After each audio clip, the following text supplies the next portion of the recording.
Hola, bienvenidos a un programa más de Hospital al Aire HRAE.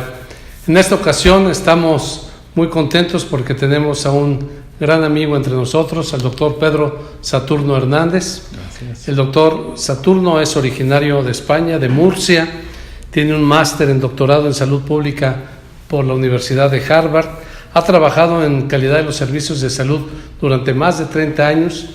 Actualmente él labora en el Instituto Nacional de Salud Pública de México, en el Departamento de Global Health de la Escuela de Salud Pública, también en la Escuela de Salud Pública de la Universidad de Harvard, y también está dirigiendo un doctorado en gestión de la calidad en sistemas de salud en el Instituto Nacional de Salud Pública.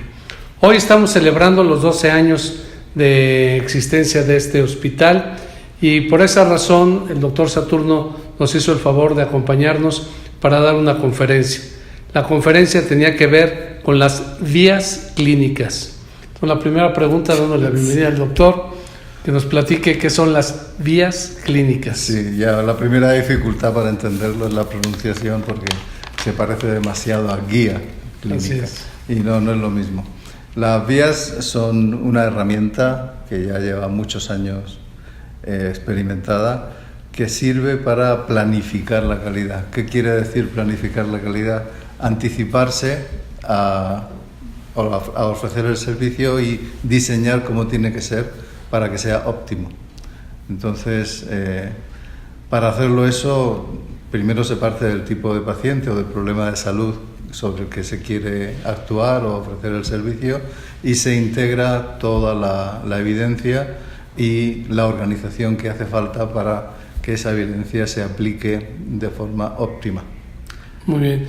Lo que yo entiendo entonces es que, usando otra vez estas palabras, las vías incluyen las guías necesariamente. Sí, en la vía hay que responder una serie de preguntas. La primera es, ¿qué hay que hacer frente a este tipo de paciente o a este problema de salud?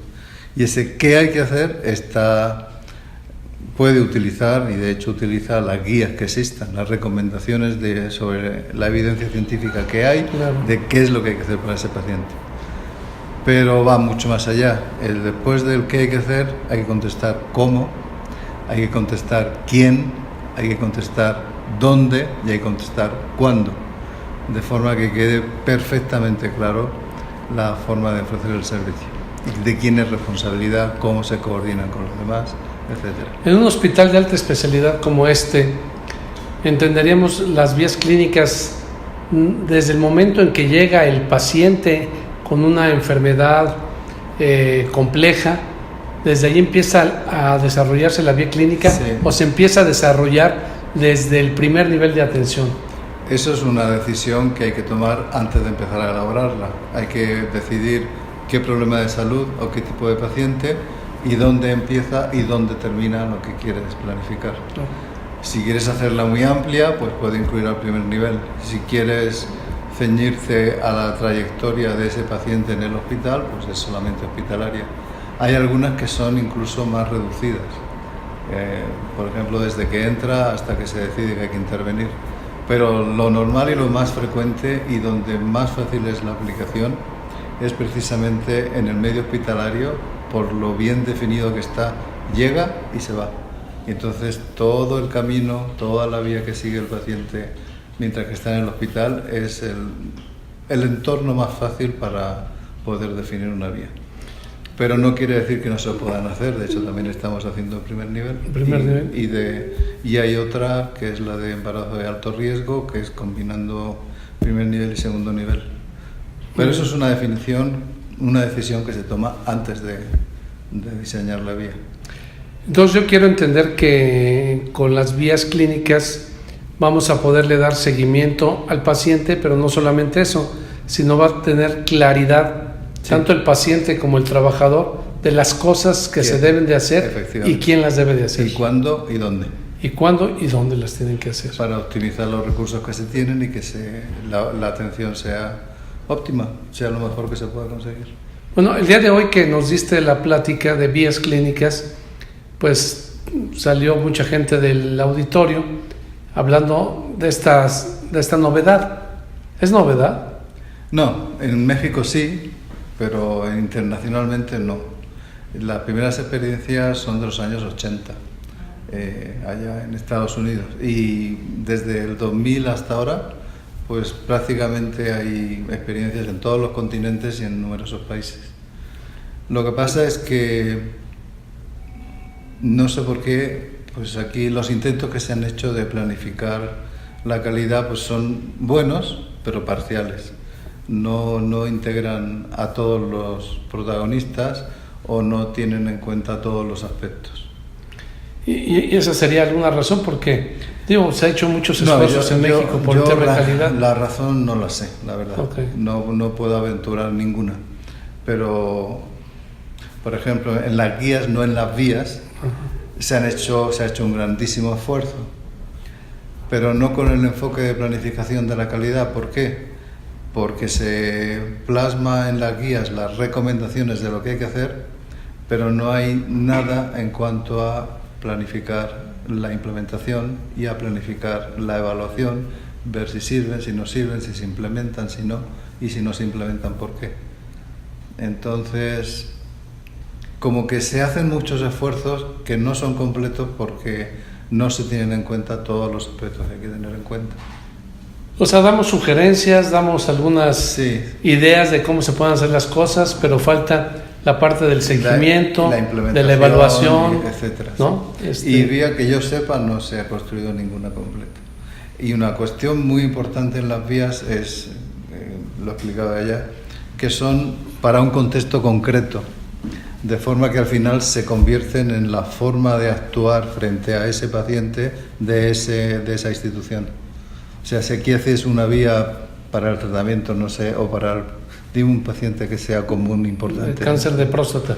Por ejemplo, si hacéis una vía clínica del cáncer de próstata, esa vía clínica es la forma en que el hospital declara explícitamente que es cómo va a actuar frente a este problema.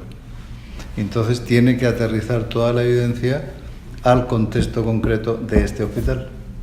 Tú pondrías ahí unos ejemplos de los formatos que se utilizan. Sí, están bastante estandarizados, sí. Es lo que iba a preguntar. Esos formatos están estandarizados, sí, pero cada quien podrá hacer sus formatos. Cada cual hace el suyo, obviamente. Cada quien hace el suyo, porque se tiene que particularizar. Claro, pero en cualquier caso, si haces una vía, tienes que tener la matriz temporal donde se explicite qué es lo que hay que hacer en secuencia, ¿no? Y quiénes son los responsables.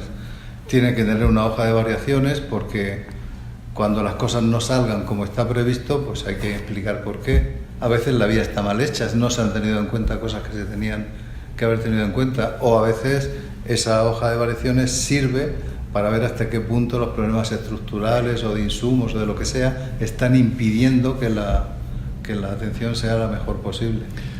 Y así, o sea, hay el formato de información al paciente. Eso.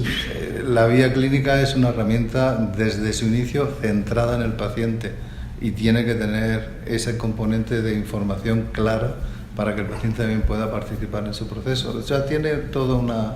Que esa parte también me pareció muy importante, que la vía ayuda a que participe, a empoderar al paciente porque para que participe claramente qué es lo que se espera que se haga. Y cuando no ocurre lo que le dijiste que iba a ocurrir, pues entonces reclama.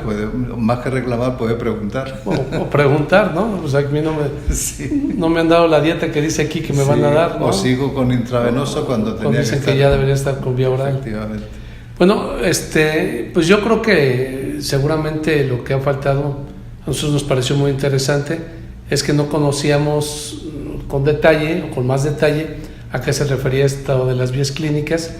Y algo importante, ya nos aclaraste, que sirve para mejorar la calidad, sirve para que participe el paciente, sirve para el trabajo en equipo, pero también sirve para disminuir costos de la atención, que ahora en día es muy importante el tema, ¿no? Es que esa es una constante con la mejora de calidad. Cuesta trabajo explicarlo o que la gente se lo crea, porque a veces dices calidad y lo que te imaginas inmediatamente son más recursos, más tecnología, más parafernalia, y no es eso. Es hacer las cosas bien y las correctas. Y cuando se hace eso, no hay desperdicio. Y eso hace que cuando las cosas se hacen con calidad, disminuya el costo. No lo he dicho ahí en la presentación, pero es algo que se viene sabiendo desde el año ¿Cuándo fue el primer informe? En el año 2000. Fue, creo. 2000 o 2010. Ahora mismo estoy confundido, porque es un cambio de década. Pero en un informe de OMS recogió toda la evidencia existente sobre desperdicio en los servicios de salud por mala calidad, y la cifra se ha ido desgraciadamente corroborando en cada estudio que se ha hecho. Hay mucho margen, ¿no? Y según las patologías también cambia. Pero el promedio que encontraron, teniendo en cuenta todos los países, los ricos, los pobres, de desperdicio por mala calidad, entre el 20 y el 40% de lo que se gasta. Entonces, con ese gran margen, obviamente, si haces las cosas bien, pues vas a ser más eficiente. Y las vías ayudan. Las vías ayudan. Los costos. Hay revisiones sistemáticas que muestran que disminuyen costo, que disminuyen estancias, que mejora el clima organizacional y que mejora los resultados en el paciente. Bueno, pues yo creo que hay muchas razones por las cuales hay que implementar vías clínicas. Efectivamente. El problema es que tiene que ser una decisión institucional. Claro. Local. Pues yo creo que sí hay entusiasmo. Te estoy comprometiendo. Sí. Vamos a echar a andar las primeras vías clínicas. Hay entusiasmo, ya platiqué con algunos compañeros. Hay entusiasmo para echar a andar algunas vías clínicas, tener esta experiencia y también pues demostrarlo, como tú decías, y algo muy importante, pues publicarlo cuando tengamos resultados. Sí, porque ¿no? hay otras personas, no solamente porque merece la pena que se sepa, sino porque hay otras instituciones, otros lugares que se pueden aprovechar. Claro, y para hacer benchmarking pues hay que buscar quién está haciendo las cosas, pero si no las publican pues no vamos a saber nunca. Pues muchas gracias, doctor Pedro Saturno. Encantadísimo, por haber estado aquí, por haber platicado con nosotros sobre este tema y hacemos el compromiso de echar a andar algunas vías clínicas. Bueno. Y me voy a despedir ahora de este programa con el lema del hospital que el día de hoy se adquirió. Tenemos un lema que a través de un concurso pues se obtuvo y a partir de ahora será nuestro lema. Y así despido diciendo que en este hospital están las mejores mentes trabajando con el corazón. Hasta la próxima.